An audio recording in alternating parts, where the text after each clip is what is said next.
Imagine a single shot echoing through the steamy jungle night, a sound that would shatter an empire's unbreakable spirit and rewrite the rules of warfare forever. What if I told you that on August 21, 1942, a forgotten American invention turned the tide against an unstoppable force, saving countless lives and exposing the fragility of ancient traditions in the face of modern ingenuity? Stay with me because this isn't just a battle story, it's the hidden pivot point of the Pacific War, packed with secrets that even history buffs might have missed. Let's set the scene in the sweltering heart of Guadalcanal, a rugged island in the Solomon Chain that became the first major land offensive for U.S. forces against Japan. The campaign kicked off on August 7, 1942, when Marines stormed ashore to seize the vital Henderson Field airstrip. This wasn't just about dirt and runways. Control of Guadalcanal meant dominating air and sea routes across the South Pacific, cutting off Japanese supply lines to Australia and beyond. For the Japanese, losing it was unthinkable. It threatened their entire expansion strategy after Pearl Harbor. Enter Captain John Hetlinger, a 31-year-old Marine artillery officer from Illinois, whose unassuming background hid a sharp tactical mind. Hetlinger wasn't a frontline rifleman. He commanded a battery of M337mm anti-tank guns, weapons originally crafted in the Rock Island arsenal to pierce Japanese light tanks like the Type 95 Hago. But in Guadalcanal's dense, impassable jungles, tanks were a rarity. The real threat came from something far more primal, the infamous Banzai charge. These charges weren't mere attacks. They were a doctrine rooted in centuries of samurai ethos, amplified by Imperial Japan's military training. Soldiers were taught that spiritual resolve, seishin or fighting spirit, could overcome any technological edge. From the brutal conquests in China during the 1930s, where waves of infantry overwhelmed better-armed foes, to the fall of Singapore in 1942, Banzai tactics had proven devastating. Picture disciplined troops, fueled by loyalty to the emperor, emerging from cover in massive coordinated rushes, their cries designed to instill panic and force close-quarters combat where numbers and bayonets ruled. On Guadalcanal, Japanese forces under Lieutenant General Harakichi Hyakutake were desperate. Supplies dwindled due to Allied naval blockades, with troops surviving on meager rice rations amid rampant malaria and dysentery. Hyakutake, a veteran of earlier campaigns, saw a bold offensive as the key to reclaiming Henderson Field. He amassed over 1,000 men from the 17th Infantry Division, planning the largest Banzai assault yet. His officers, like First Lieutenant Kenji Okada, briefed units in hushed tones, emphasizing speed, surprise, and unyielding advance. Each soldier carried minimal gear, an Arisaka rifle, bayonet, grenades, relying on captured American weapons to sustain the push. Meanwhile, Hetlinger's crew adapted ingeniously. The 37mm gun, weighing under 900 pounds and maneuverable by a small team, was repositioned along a muddy ridge overlooking a natural clearing near the Lunga River. Sergeant McCullough, the seasoned gunner, and Private Miller, the loader, had spent weeks testing modifications. Standard armor-piercing rounds were sidelined for something revolutionary, the M2 canister round. This ammunition transformed the gun into a giant scattershot device. Inside a compact shell sat 122 precisely machined steel pellets, each about the size of a marble, engineered for uniform flight. Upon firing, the shell burst shortly after leaving the muzzle, creating a lethal cone of projectiles effective up to 250 yards. Drawing from Civil War grapeshot concepts, refined through rigorous testing at U.S. proving grounds, it was perfect for open-ground defenses. Hetlinger's team drilled relentlessly, achieving a fire rate of up to 15 rounds per minute, all while maintaining ammo caches in waterproof bunkers. As dusk fell on August 21st, Marine scouts reported enemy movements. The air hung heavy with rain, silencing the jungle's usual chorus. Hetlinger received intel, a massive force approaching under night's cover. His position was central, funneling any advance into a 150-yard kill zone flanked by machine guns and mortars. The Americans, battle-hardened but outnumbered, checked weapons and waited. Little did the Japanese know their greatest asset, their massed, fearless charges, would collide with an innovation that exploited density as a weakness. Hyakutake's plan hinged on overwhelming the Marines psychologically, but Hetlinger's quiet preparations held a counter that would echo through military history. The tension built as midnight approached. Whispers of movement filtered through the trees. Then a low rumble grew into unified cries, signaling the storm's arrival. Hetlinger's crew steadied, McCullough peering through the sights, finger on the trigger. What unfolded next wasn't just a clash of armies, it was a testament to adaptation, where one man's foresight turned desperation into dominance. But how did this single weapon shift an entire war? The details will astonish you. The jungle held its breath. At exactly 11:57 p.m., the first unified scream ripped through the darkness, a sound so primal it seemed to shake moisture from the leaves. More than 1,000 Japanese soldiers exploded from the tree line, bayonets flashing under faint starlight, boots churning black mud into froth. Their battle cry rolled forward like a living wave, the same terrifying roar that had broken Chinese divisions, scattered British garrisons in Malaya, and sent Filipino troops fleeing into the night. To the men waiting on the ridge, it sounded like the jungle itself had come alive and decided to kill them. Captain John Hetlinger lowered his binoculars for a split second, heart hammering against his ribs. Through the mist he could make out the sheer scale. Rank after rank, at least 20 deep, stretching nearly 300 yards across. Officers ran among them, swords raised, voices cutting through the chaos, urging the charge onward. The front line moved fastest. Young soldiers gripping Arisaka rifles, faces blackened with soot, eyes wide with the certainty that spiritual strength would carry them through American bullets. But Hetlinger had spent weeks preparing for exactly this moment. He gave the quiet order. Sergeant McCullough, crouched behind the 37mm gun, tracked the leading edge through the optical sight. The range finder showed 220 yards. 200. 180, still too far. He waited, muscles locked, finger resting lightly on the trigger. Private Miller knelt beside the ammo pile, gloved hands already clutching the next canister round, ready to slam it home the instant the breech clattered open. At 145 yards the machine guns on both flanks opened up, long, disciplined bursts of .30 caliber tracers arcing red through the night. Japanese soldiers in the first rank jerked and fell, but the wave simply closed over them. More men stepped forward, trampling the bodies of their comrades without breaking stride. The psychological pressure was immense. The Marines could feel the ground trembling under hundreds of pounding feet. McCullough's voice was calm, almost conversational. 125. Ready. Hetlinger nodded once. The gun roared. A brilliant muzzle flash illuminated the clearing for a heartbeat, throwing grotesque shadows across twisted vines and startled faces. 50 feet from the barrel the thin metal shell of the M2 canister round burst apart.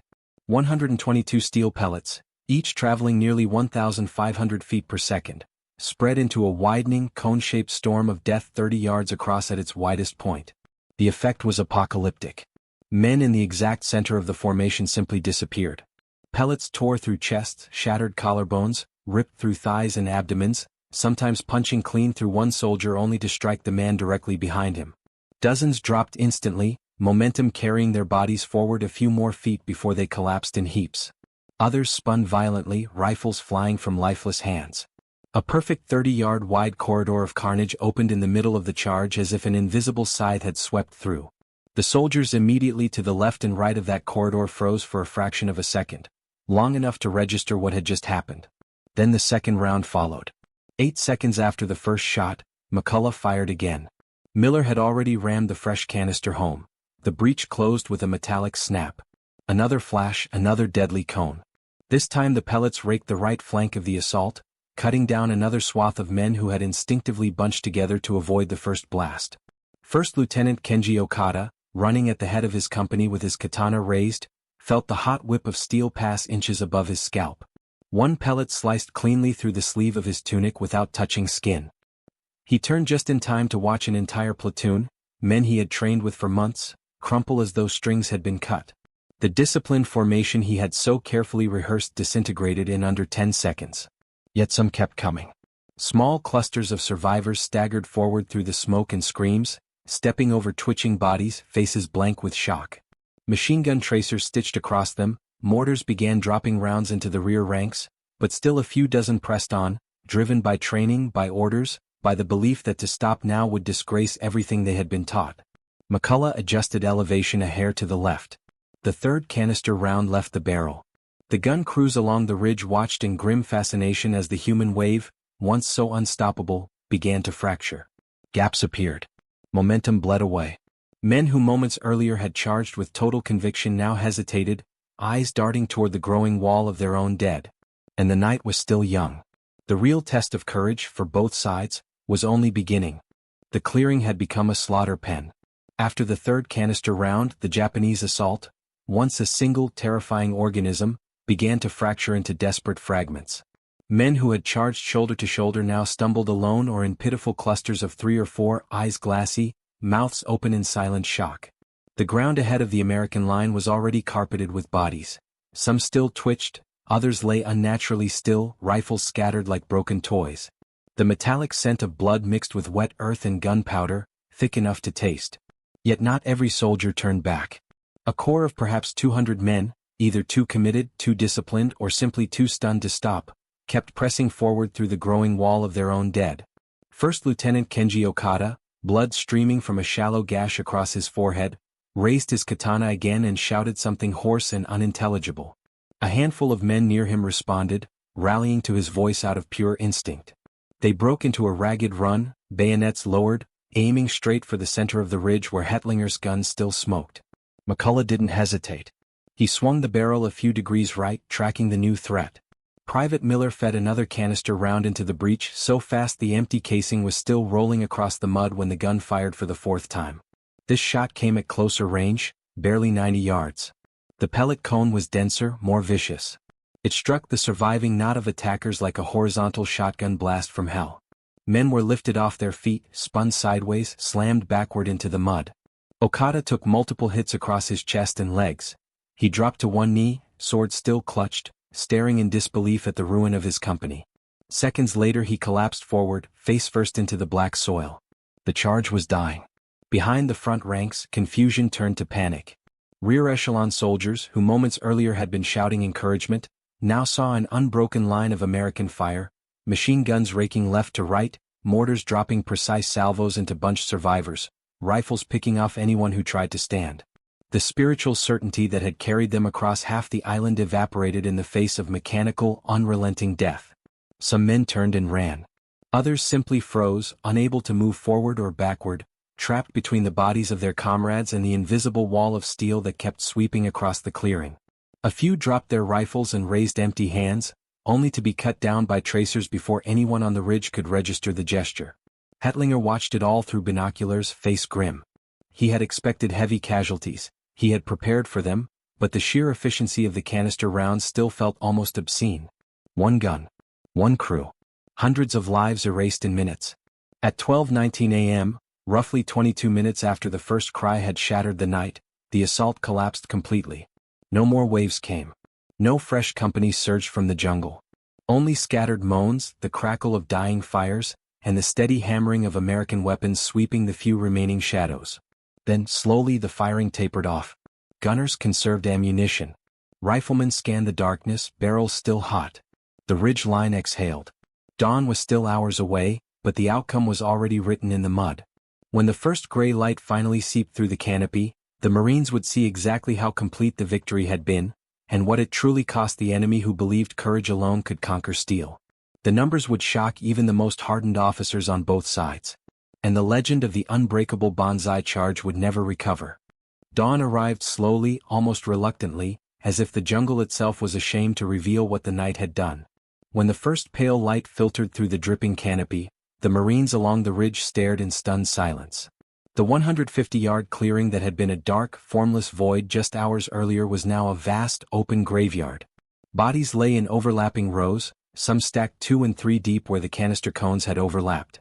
Others had fallen in twisted poses mid-stride, faces frozen in expressions of shock rather than pain. Rifles, bayonets, grenades, even a few swords lay scattered among them like discarded props from a nightmare. Captain Hettlinger walked the line first, stepping carefully between the carnage. He wasn't inspecting for glory, he was studying. He noted exactly where the pellets had struck densest, how the cone had widened at different ranges, where the few survivors had tried to crawl into dead ground only to be caught by flanking machine guns. Every observation was mental inventory for the next fight. Behind him, burial details moved in quiet teams. They counted as they worked. The tally climbed quickly, 312 confirmed dead in the main killing field alone. Another 180 to 200 scattered along the approaches and among the trees where mortars had found their mark. Roughly 470 wounded had either crawled back into the jungle or been dragged away by comrades during the final chaotic retreat. Intelligence officers would later estimate total Japanese casualties that night exceeded 780, nearly 3/4 of the assault force annihilated in under 30 minutes. Only 47 men from 1st Lieutenant Okada's regiment staggered back to Japanese lines the next day. Most were bleeding, shell-shocked, barely able to speak. The stories they told in broken whispers spread like fever through the remaining units. A single cannon that fired clouds of invisible death, erasing entire squads in one heartbeat. No blade, no bayonet, no final charge ever reached the American wire. Lieutenant General Harakichi Hayakatake received the first radio fragments of the disaster just before sunrise. He sat motionless in his mountain command post, listening as the reports grew more desperate, then simply stopped. His meticulously planned offensive, 3 weeks of preparation, the largest concentration of troops he could muster, had collapsed into silence. For the first time since landing on Guadalcanal, he felt the war slipping irreversibly out of his hands. Word of the metal storm traveled fast. Within days, Japanese soldiers across the island began whispering about the new American weapon. Patrols grew cautious. Officers noticed men hesitating at the edge of open ground, eyes scanning for the low silhouette of an anti-tank gun. The myth of unstoppable spiritual power cracked. Not from cowardice, but from the brutal arithmetic of steel traveling at 1,500 feet per second. Back on the ridge, Sergeant McCullough cleaned the 37mm barrel with methodical care, wiping away carbon and flecks of mud. Private Miller stacked the remaining canister rounds, counting them twice. Both men were quiet. They had done their job perfectly, and that perfection left a strange heaviness in the air. Captain Hetlinger filed his after-action report later that morning. He didn't exaggerate. He didn't need to. The numbers spoke for themselves. 1 gun, 1 crew, 7 canister rounds fired, and an entire regiment broken. He recommended wider distribution of M2 rounds, better camouflage for gun pits, and pre-planned kill zones on every defensive line. Marine headquarters listened. By mid-September, training circulars were already being updated. Artillery schools added new drills. Canister rounds began arriving in larger shipments. The weapon originally built to stop tanks had quietly become one of the Pacific's most effective anti-infantry tools, and the Japanese would feel its shadow in every major battle that followed. But the real change wasn't in manuals or supply lists. It was in the minds of the men on both sides. The unbreakable charge had been broken, and the Pacific War would never fight the same way again. The jungle swallowed the echoes of that night, but the consequences rippled outward for years. In the weeks following August 21, 1942, Japanese commanders across Guadalcanal began to feel the change. Patrols hesitated at the edge of clearings. Officers noticed men glancing nervously toward low ridges and camouflaged positions, searching for the squat shape of an anti-tank gun. The phrase "metal rain" entered their vocabulary, spoken in low voices, never officially acknowledged, but understood by every soldier who had survived the clearing or heard the stories from those who did. Banzai charges did not disappear overnight. They remained part of Japanese doctrine until the final days of the war. But their frequency, scale, and confidence declined sharply. Intelligence reports from late 1942 and early 1943 noted a marked shift: smaller, more dispersed attacks, greater reliance on infiltration and night raids, and increasing reluctance to cross open ground in large formations. The spiritual certainty that had once driven men forward in human waves had been pierced, not just by steel pellets, but by the realization that modern firepower could erase courage in seconds. Captain John Hetlinger never sought credit. He returned stateside in 1945 wearing a Silver Star, quietly accepted a teaching post at the Marine Corps Artillery School, and spent the rest of his career training the next generation. He rarely spoke of that night. When he did, it was always about the crew, McCullough's steady hands, Miller's speed under pressure, the 6 men who moved, loaded, and fired like a single machine. To him, the victory belonged to adaptation, not to any one man. Sergeant McCullough came home to Michigan, took a job as a machinist in Detroit, and never told his children the full story of the sound those pellets made when they struck flesh. Private Miller used the GI Bill to finish college, became a high school math teacher in Ohio, and kept his memories locked away except for the occasional quiet conversation with fellow veterans. They all carried the weight of what they had done, knowing it had saved their own lives and the lives of countless Marines who never had to face those bayonets up close. The M3 37mm gun and its canister rounds became standard doctrine across the Pacific. Production surged. By 1944, tens of thousands of rounds were stockpiled. The same weapon system appeared again at Tarawa, Saipan, Iwo Jima, Okinawa, each time turning massed attacks into costly failures.